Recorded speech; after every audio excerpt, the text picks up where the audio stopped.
Welcome back to Redefine Parenting with your host, Veenu Keller. We want to welcome you to Spanglish World Network and H.E.R Network on Zingo TV, channels 250 and 251. Zingo TV is a free app that can be downloaded on iOS and Android devices. While you download, make sure to rate and leave a comment.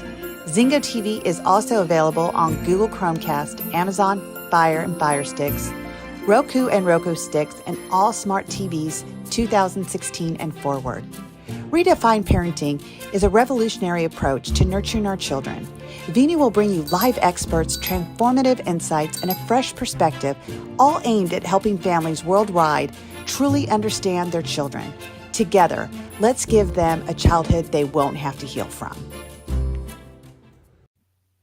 Hello, everyone, and welcome back to another episode of Redefine Parenting. I have a beautiful guest today that is really going to help us all over the world hone into how do we set boundaries, how do we shed the guilt, and how do we self-care. And it's so ironic because I just did a post yesterday about self-care, how important it is as just human beings in general, you know, whether you're a parent or not. This is for everyone today because this is going to be so great as we can get some amazing tips from Ellie, who is an attorney and she is a best-selling author. She does these amazing retreats, helps you learn how to write your books. Like, I could keep going on and on and on, but I'm not going to because I really want to dive into this. Ellie, thank you so much for being here tonight. Thank you for having me. It's such a joy. Yay. So let's just delve in. You know, when we talked a lot, I was like, oh, you want to be on my show about parenting? You're like, oh, I'm not really a parenting person. But what you talked about, I felt it as a mama of 6, right? I felt like, wow, if I got so much value just in our connection call, I'm like, I want to bring you to the world. I want to bring you to the 4 million viewers I have today all over the world to really, because I think that that's one thing as a parent, as a person, that we sometimes don't feel we've earned it. Or if we do, then we're being lazy. We put too many rules around it, which gives us the guilt. Absolutely. I think at the heart of it all, each and every one of us wants to do the best we can. If you are a mom, you live for your children. Everything you do is for them. And so it's natural to feel this guilt that we put on ourselves for not being good enough, not being present enough, not making their favorite food enough. I mean, the list goes on. And the reality is, as natural as guilt is, it doesn't serve us. So true. So true. And I feel like we guilt. I mean, if I look at, like, I've been doing a lot of self-healing journeys lately, and I think what comes up, and I really just got this download hearing you, is that the guilt of so much from my childhood, things that I didn't do, things that I said, things that I experienced. And what if I would have done it differently? Would I have done this, and we carry and we let it stack inside of us. Absolutely. And we bring it forward into our adulthood.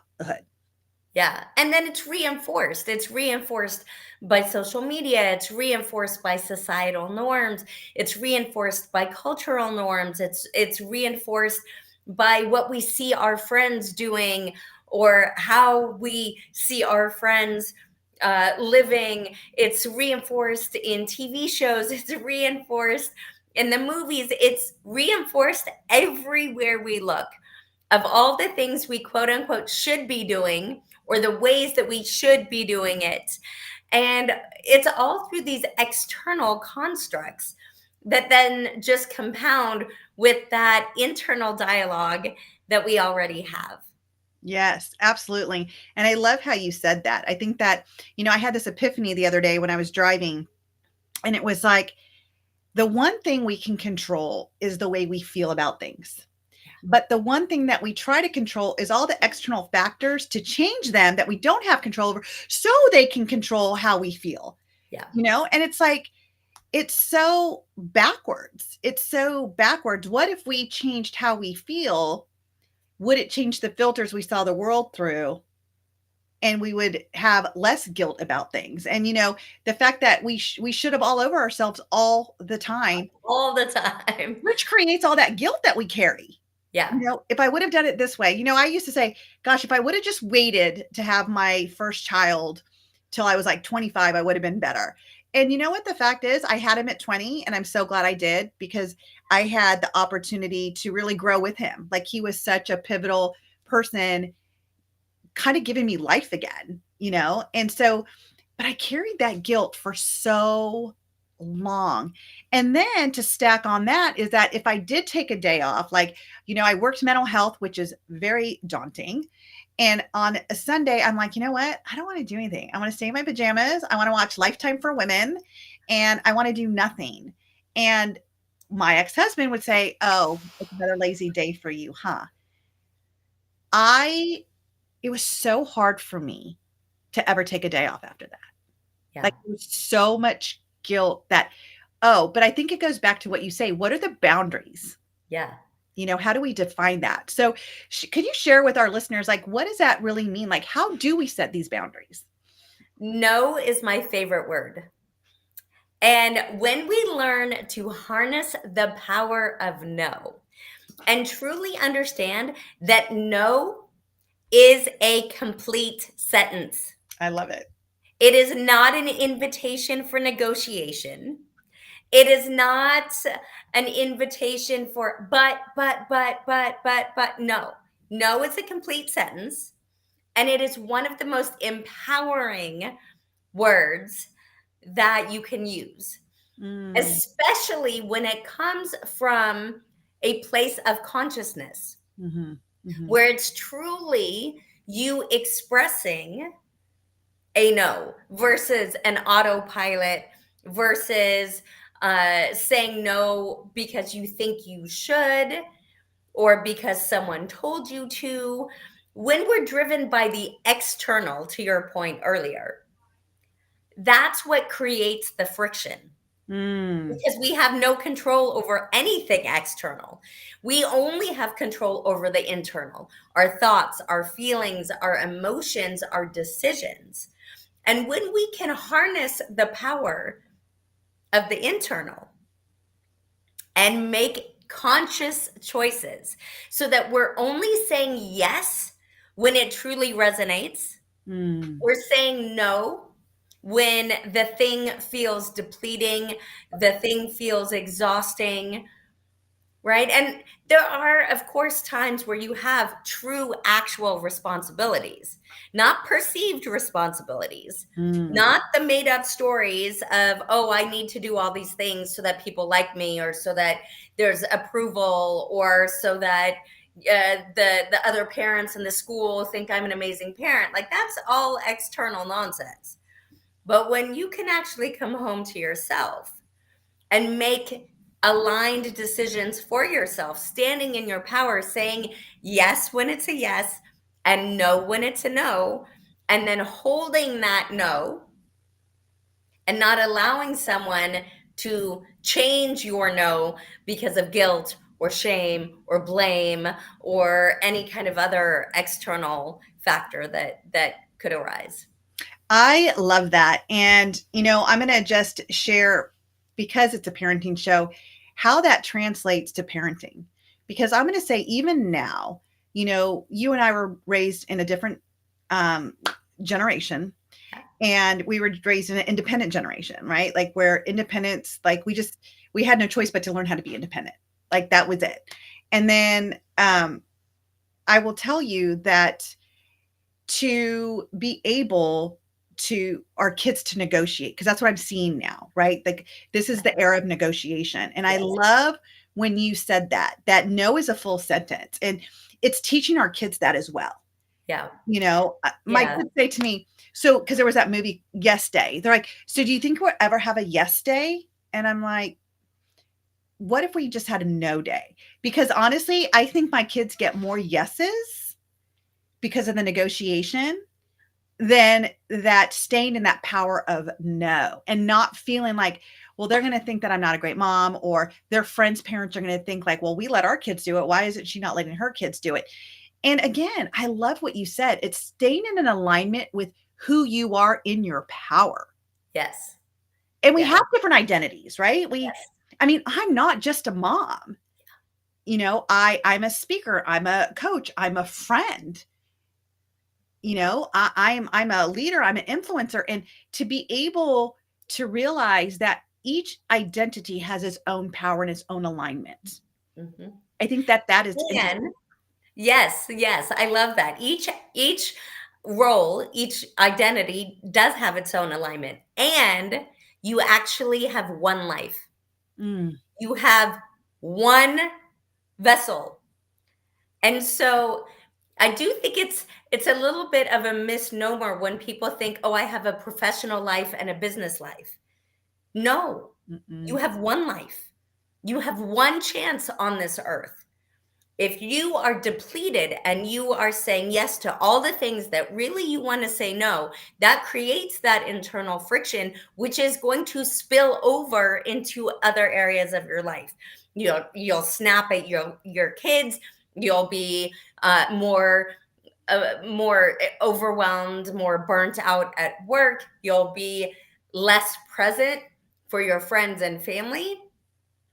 That misalignment, that internal conflict, there's no escaping it pouring over into all of the other areas of our life. And so when we can really, really grasp and internalize, we have one life, one chance on this earth. We are one spirit, one being, and we're bringing that whole spirit, that whole being into every single interaction we have, whether that's as a mother, as a sister, as a wife, as an entrepreneur, as a speaker, as an influencer, as a friend. It's still us showing up fully and authentically aligned in our power that allows us to be present. Yes. Yes. And that's really the root of saying no. That's really the root of healthy boundaries. When you said that, I had this like immediate visual, and it's like the ripple effect, Mhm. right? It's the minute that we're depleted because we took on too much, it affects like family life, friends life, every identity that is wrapped up to our being. You're right. Like, this is the only life we get to live in this body. Yeah. And like, what are your boundaries? I'm like teaching that to my kids now, Yeah. you know, that especially because my kids are going into preteens, and it's like, you're going to come up with different choices and different options in your life. The more older you get, the more you get to have choices, and you have to stay aligned with what your boundaries are. When you say no, what does that even mean to you? And I love what you said in the beginning of this talk, is that no is a full stop. It's not a negotiation. It's not like, but what if, Yeah. you know? And that means that when you're saying no, make sure you tap into you to make sure it's a no. Yeah. Absolutely. The minute you start negotiating, that's the first time you're telling somebody, well, I'm not sure. You're saying, I'm not aligned with this no right now. Yeah. And so to find those, do you have any exercises or strategies that you share with people when you're teaching this about how they could start practicing, to really make sure that they're aligned with it, that it is a full no stop? Yeah, absolutely. I recommend just starting to practice and practice truly on the things that are not make it or break it. Mm, Practice on kind of those smaller things. uh Whether you want to go out to eat, what kind of food you want, what you want to order at the restaurant, whether you want dessert. That's a great place to start. Do you love want dessert? Right, if if you're out at a restaurant, because so often we may be full and we pretty much want to say no. Maybe our taste buds want to say yes, but the rest of us, that internal dialogue is like, oh my god, I'm going to be so sick if I eat that. But then we're with a group of friends and they're, oh, well, we should. Start with little things like that that really are not of a major consequence, and start to develop that muscle. When it's a situation that isn't a major make or break, it's easier to practice because there's less at stake. And so there's less pressure that we put on ourselves. I So, love that idea. yeah, just start practicing on the smaller things.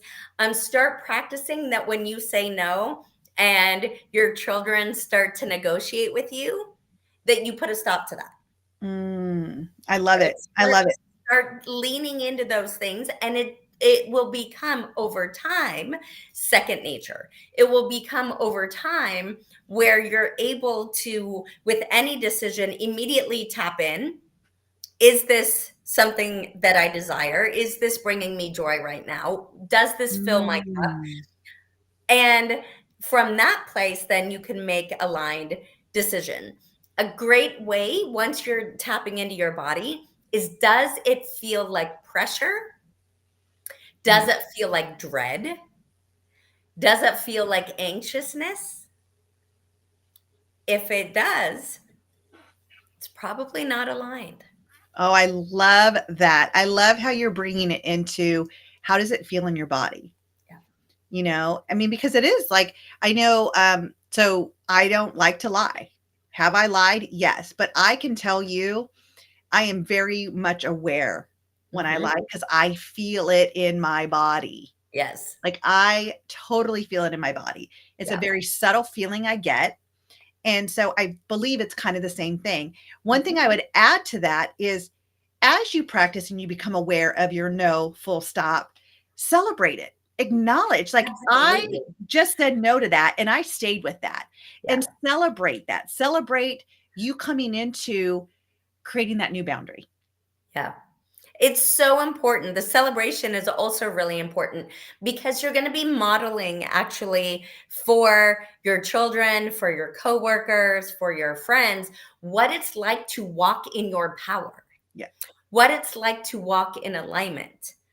I mean, even when you go on an airplane, the first thing they say is to put your oxygen mask on first. That's not a negotiation. It's not, well, I should put this on first, but.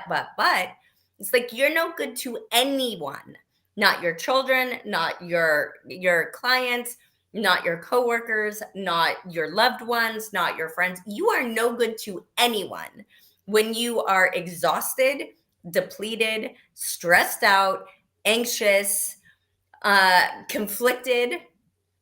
Like that's Yep. the best version of you. So when we're so concerned with, oh my goodness, they're not going to like me anymore, they're not going to approve of me anymore, and they're going to think badly of me.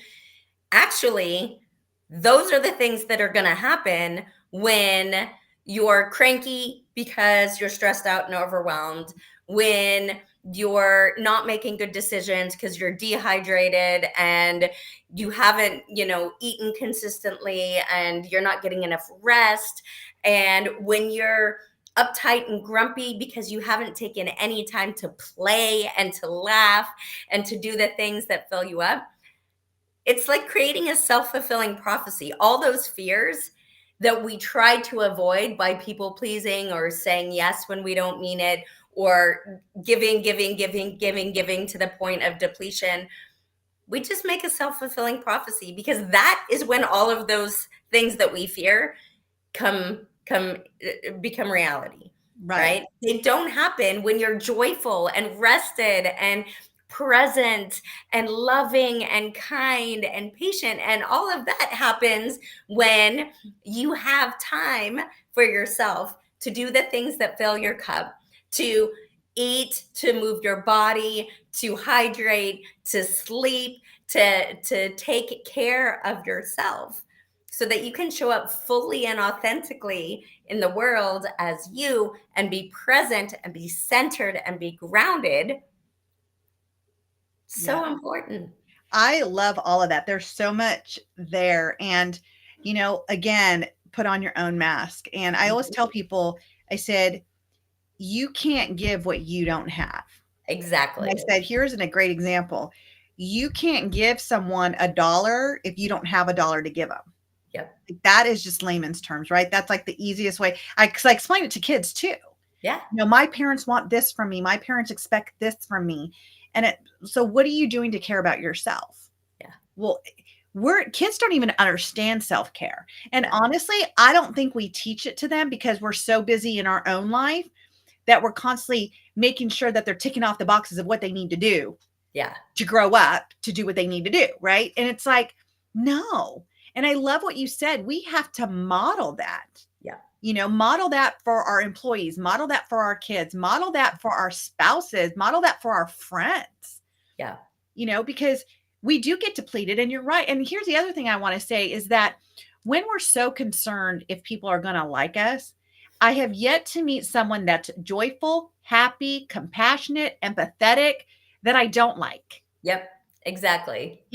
Surround yourself with people that you want to be like, that you emulate to. Like, that's who you want to surround yourself to. I tell my kids all the time, I said, you're chasing after the kids that are in your face saying, I don't like you. I said, you are plugging into a receptacle that has no energy that feeds back to you. Go plug into something that lights you up, that brings you joy. And I Yeah. love that question you asked. It's just it's a check-in about everything in your life. Does this bring me joy? Yeah. Does it bring me joy to be around a group of people that are ignoring me or don't want to hear me or feel like I'm obnoxious? If that's the case, they're not my people. Yeah. And same if the people that you are spending time with, are they pouring into you? Are they building you up? Or are they making you feel guilty and judging you? Are you surrounding yourself with people that you feel safe enough to say, you know what, I'm actually just gonna stay in tonight. I'm feeling like I want to rest. Or, I think a bubble bath sounds amazing.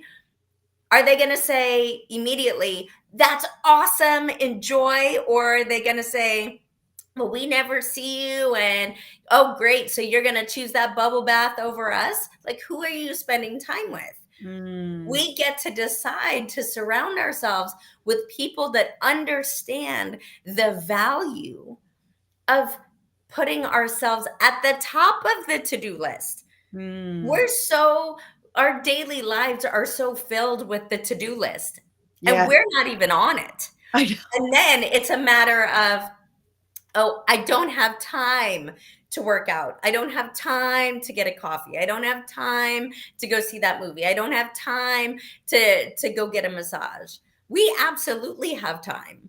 Right. We absolutely have time when we put ourselves at the top of our to-do list, not just on the list, but number one. And when we understand that the single most loving thing that we can do for ourselves and everybody that we come across is take care of ourselves. I love that. And one of the things that I share with my clients, the parents and the kids, is that don't make someone a priority when you're just an option. Yeah, absolutely. And that goes for yourself. Are Yeah, you making yourself a priority or are you just an option to yourself? yeah, It's that reflection. It's, when you're in the mirror, and I tell that, like, even our self-talk, and I've said this many times on my show, is that we have grown to be self-beaters, not self-builders. yeah, And absolutely. some of the things that we say to ourselves, would we say that to our best friend? Would we say that to our kid? Would we say that to our mom? If not, then who are we to say it to ourselves? Yeah, And I absolutely. think that is another boundary, is like, besides just saying no, I think another boundary is, putting boundaries about how you talk to yourself. Yep.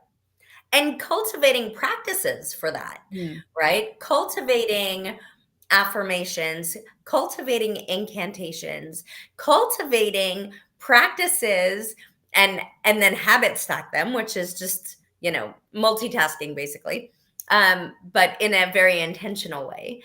So are we intentional about the practices that bring us joy? It's like so many of my girlfriends, at one point or another, I said, well, what lights you up? What brings you joy? What fills your cup? What makes you feel aligned or peaceful or alive or grounded? And, so many of them are like, I don't even know.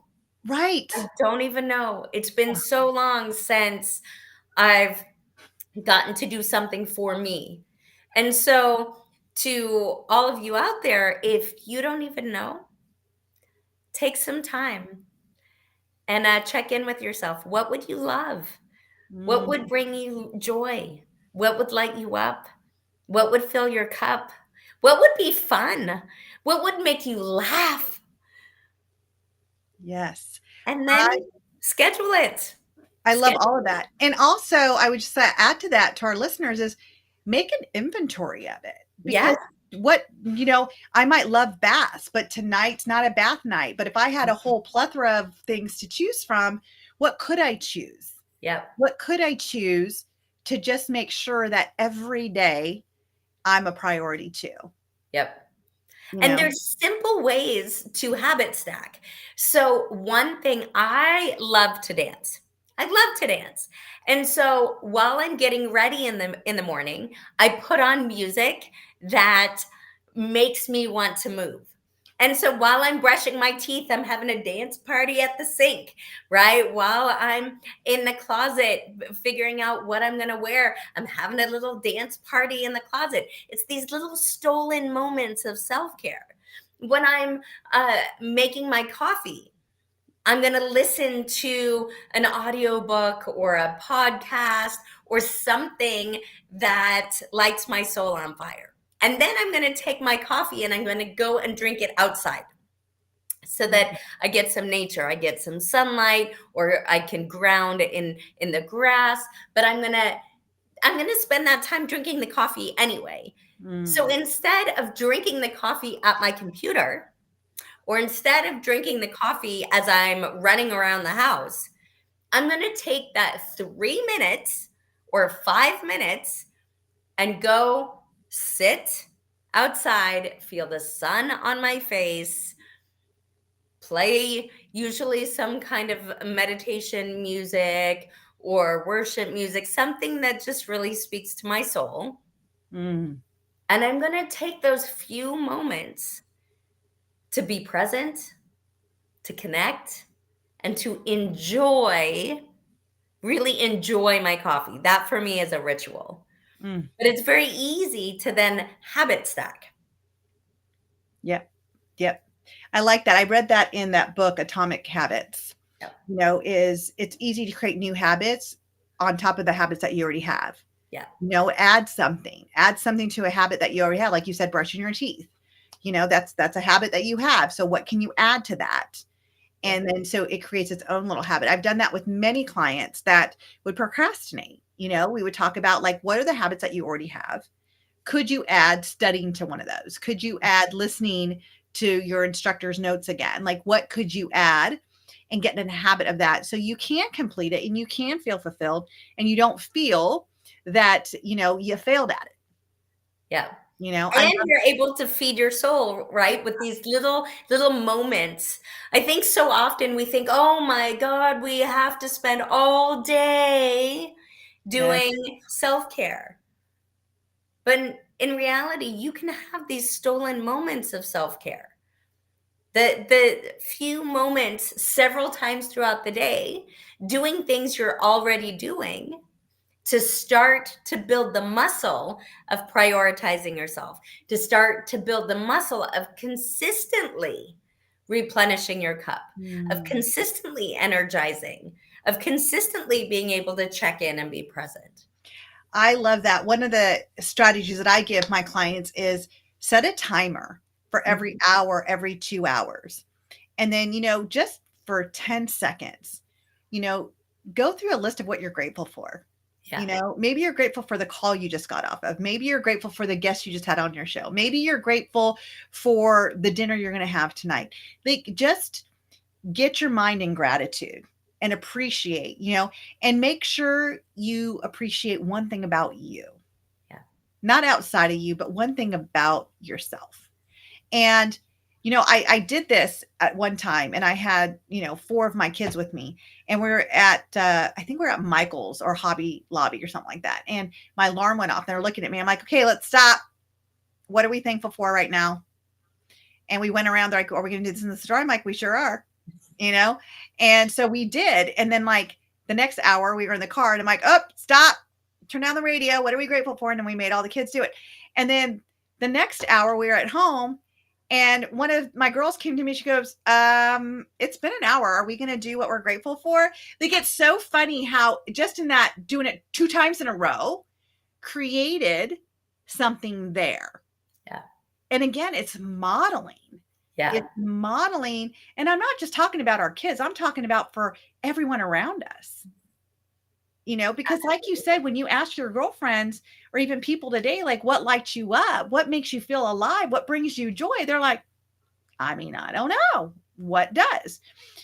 What if it all changed when somebody asks you that? That's the first thing they can ramble off. Like, let me tell you what brings me joy. Yes. Having conversations, having coffee with a friend, having a glass of wine with a friend, going out and dancing, you know, going to personal growth seminars with my friends and learning together, listening to podcasts. Like, everyone should be able to rattle off lists like that. Yeah. And again, to your point, if you can't, today would be a great day to start taking inventory and checking in with yourself of what that looks like for you, and create like a kind of a card catalog of what are your choices to really look at your. So I would like to know what your idea of self-care looks like, because I think a lot of people think like it's just a bubble bath or reading a book. And I believe that there's a lot more to self-care than just taking a bubble bath or reading a good book. Absolutely. I am the self-care queen. I embody exactly what I teach. Self-care is not selfish. It is absolutely essential.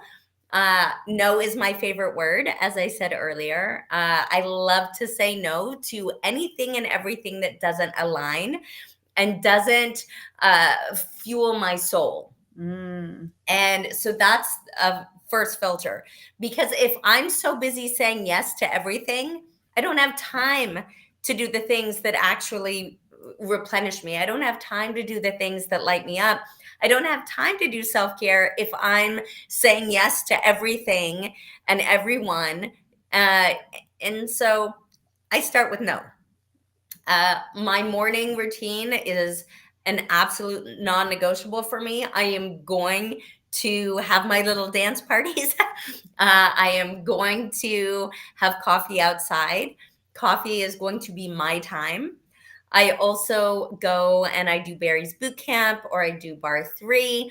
That is also a non-negotiable. In fact, I don't take client meetings until 11. And now that's a luxury. There was a time when I couldn't wait till 11 o'clock, but I've built up my business and structured my life in such a way that I fiercely protect my peace. I fiercely protect that me time. So before 11, that is my time to move my body. It's my time to meditate. It's my time to check in. It's my time to be present. After that, then I am focused on serving at the absolute highest level. I only take clients that light me up. So I turn away clients that don't bring me joy, again, so that I am able to, number one, serve at a higher level. But number two, serving is still filling up, genuinely filling up my cup. So I'm fiercely protective of that. And then my other non-negotiable is I am a competitive ballroom dancer, and I do dance every single day. So at night, I shut things down at 5:30. I am going to go dance at the studio. I'm going to go train with my partner. I'm going to go practice because it brings me joy. It fills me up. I also travel a lot. To places that I'm curious about, places that are interesting to me. I love a good sound bath, and I live in an area where there's lots of options for that. I love to meet a good girlfriend for a walk on the beach, or for some coffee or a good meal, just to have that time to connect. The list goes on. I like No, a I good love it. I love it. spa day. But it's really about what are the things that light you up and fuel your soul. And then making sure that you're scheduling on the calendar. If it's not on the calendar, it's not happening. Life will get in the way. So scheduling at least one thing a week, even if it's 10 minutes, it immediately goes on your calendar. What am I going to do for myself this month? What am I Mm. going to do for myself next month? I do a lot of personal development seminars. I connect with my friends in the personal development space because for me, I love to grow and learn. That lights me up. And I like to be around other curious people who are also on a path of expansion. So I'm constantly looking for events that I could participate in that would feed my soul. And everything goes on the calendar. I have Mm. things on the calendar for the next year and a half. I love it. I love it. Um, so I do very similar things. Yeah. I always look at like what feels good to me. I see a physical therapist because I'm constantly getting my back aligned and getting my hips back adjusted where they need to go. She's giving me stretches to do and things that I can improve my health and the quality of my body as my body starts to, to age, the aging process. And I want to feel young. And so I want my body to move as I'm young. So I take care of that. I love massages. I love facials. I've recently started doing plant medicine journeys with a group of people, and I just take that time off for me. This is my turn to dive into me, and it's the layers. Like I was talking to somebody today when people say, "What's your word for the year?" I start off with a word for the year, but then I feel into it, and I'm like, you know what? So like my word for the year, what I think it was like joy or something, but honestly, it changed to health, emotional health, mental health, physical health, spiritual health. It's like, and it's so exciting to me because I'm constantly doing something towards that makes me feel well. Getting my blood tests. I'm wearing a glucose monitor now because as my body's changing and I'm changing, I want to feel good in my body. Yeah. And so my self-care regimen is all about, do I feel good in my body? What can I do differently? Do I want to change the food I eat? You know what? I do, but I still like that. So I'm going to have that as well because it lights me up.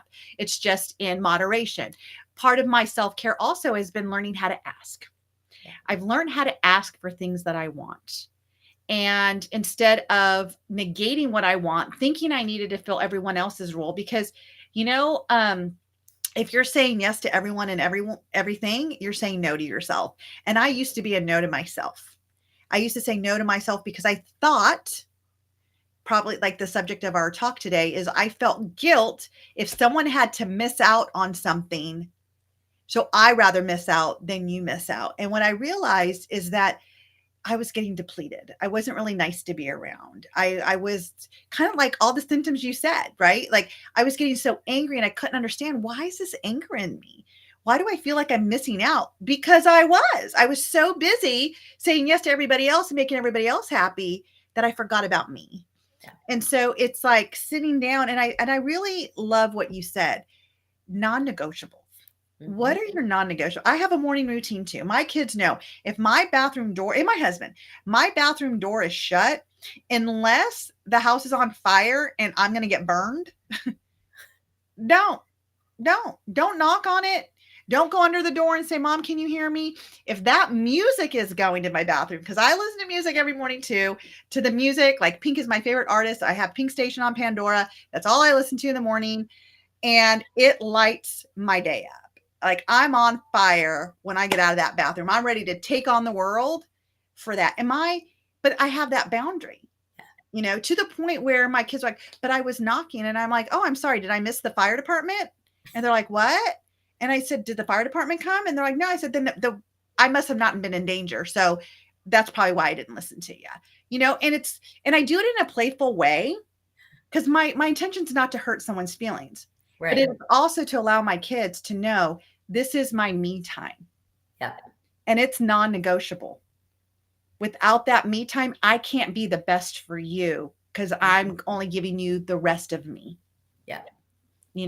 And I don't want the rest of me for me. I need to be the best of me to give the best of me out. Yeah. And it starts with, and that's why I said, when you said it's about boundaries, it's about learning that no has a full stop. It's about knowing what your non-negotiables are. Yeah. And honoring them. Yes. And honoring them and celebrating them, not beating yourself up for them. No guilt, no blame, no shame, none of that.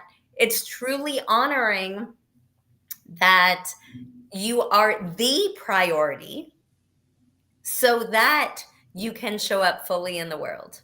100%. Right? 100%. It's really internalizing that. It's internalizing how absolutely essential it is to stay filled and serve from the overflow. Yep. I love that. And it's staying true to yourself. Like, to me, that's the real definition of staying true to yourself, is not allowing the external references to change your mind, and not letting your childhood beliefs that your parents installed on you to steer you away of what you know your desire is inside Yeah. of you and what lights that up. I just did a talk with Les Brown a couple weeks ago, well, about a month now ago. And it was really about your fire is your greatness. What fuels it? Yeah. What fuels your fire? What accelerant are you putting on it? So your fire inside of you can build and set the world on fire, right? Yeah. And like, so many of us have this little spark, but it stays little because we're so busy trying to fan the flame with no air left. Yeah. Like, literally, we have no air left in our sail because we've given it out to everyone else. And so that is why, like, I just think that this is a beautiful conversation. And thank you so much, Ellie, for bringing it to the world, even in a bigger way, because it's our truth, Mm-hmm. Yeah. just one life that we get. And so, to our listeners out there who don't self-care, what strategies could you share with them? Just kind of like what you did. Here's a small thing to start saying no to. What are some things that they can start to do to recognize? Because honestly, I don't think people even recognize that they're not doing self-care. Yeah. So the first thing I would say is make a list, take that inventory, make a list of what would I love? What lights me up? What makes me laugh? What makes me feel alive? What brings me joy? Start there. Make a list of as many things as you can think of. And then I want you to look at that list and start scheduling them on your calendar. So you're going to start taking one by one of the things on your list and integrating them into your schedule. And where it's something that you can habit stack, like having your coffee outside, feeling the sun on your face, or maybe it's listening to this book that you have wanted to listen to, but you haven't had a chance. So maybe then you're now going to make it a point to listen to that audiobook in the car. Yeah. Just these little things. So first, take inventory of what would you love, what lights you up, what brings you joy. And then I want you to pull out the calendar and start scheduling them. And if it's something that requires some kind of reservation, like booking a massage or eating at your favorite restaurant, I want you to actually make the reservation. I want you to actually put it on the calendar and then make that appointment. Secure it so that it actually happens. And start integrating one by one by one. And it's like anything else. It's just a practice. Right. And what do you tell people? Like, what's the guilt that you see that comes up with people? I think initially people say, oh, but I don't have time because I'm already so busy. And if I'm taking 30 minutes for myself, that's 30 minutes that I'm taking away from my already limited time with my children or my already limited time with my spouse. Yeah. But here's the thing.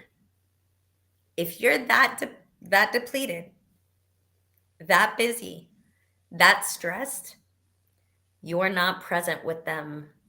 I was going to say, you're not giving them the quality time that you want to give them anyway, because you're giving them a piece of you, not all of you. Yeah.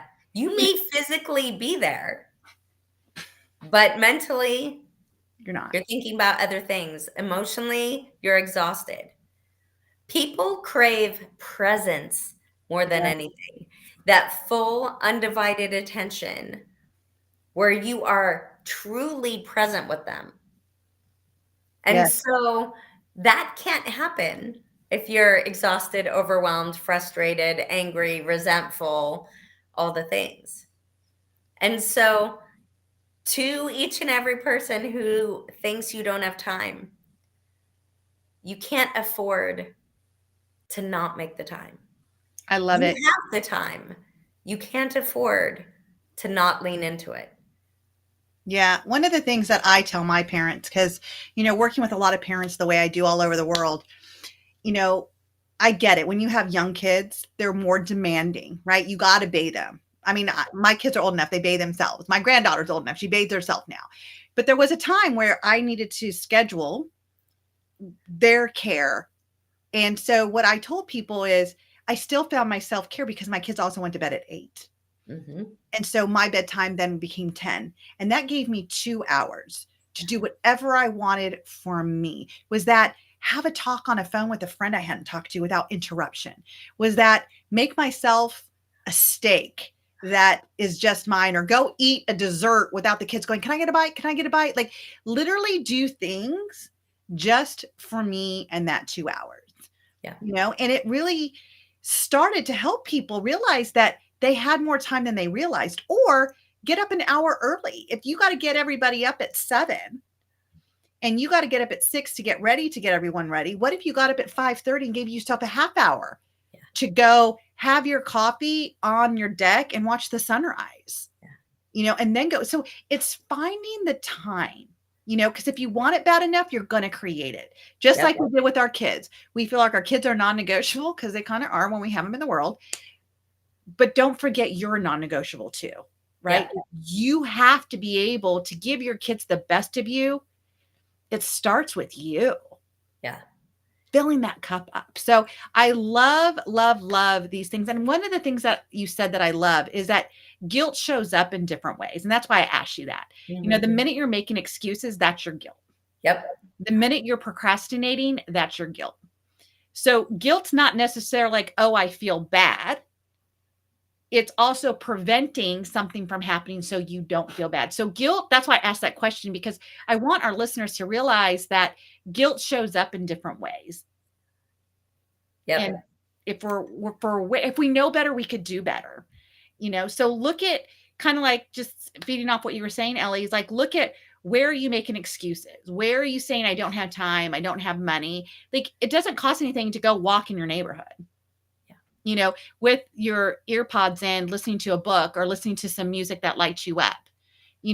Find things like if there's an excuse, somewhere there's guilt. Yeah. So absolutely. Get rid of that, get your boundaries, and start loving yourself. Yes. Start loving yourself. So we have a couple minutes. Like, is there anything that you want to highlight just to kind of wrap this up? Where can people find you? I know that you have retreats and workshops. Is there anything that you want to share with the world so they can find you? Well, first, I would just like to remind each and every one of you out there to choose you. Choose you. Because the world needs you. And they need you fully as you. Right. So choose you. And then you can connect with me and share with me how you're integrating your self-care. You can reach out on social media. It's Ellie Shefi on all platforms, or you can reach out on my website, which is ellieshefi.com. But definitely, I want to hear from you. I want to hear, what are you implementing? How are you saying no? How are you maintaining the boundaries that allow you to fuel your soul? And what actions are you taking to fill your cup? I love it. I love it. There's so much there. You've given so much to us. And I just want to thank you for being here again. Thank you to our listeners that joined us today to hear your wisdom. It's been such a pleasure, and so many great nuggets, takeaways, that you've given us to all of our listeners. I was sitting here taking mental notes. I'm like, okay, I got to do that. Like, let me just add that habit stacker, right? Like, let's just add that habit stacker. So just so much great knowledge. And I appreciate you taking the time coming on. And, hopefully we'll be able to have more discussions. Thank you so much for tuning in, and we'll see you guys next time. Bye-bye. us on another episode of Redefine Parenting with Veenu Keller. Follow her on Instagram at Veenu Inspires. To learn more about Veenu, as well as download her free ebook now, go to www.veenuinspires.com. This show can also be heard on Spanglish Radio Network. Please check out www.spanglishworld.ca for all your news and programming. Spanglish World. Watch it, hear it, read it, download it.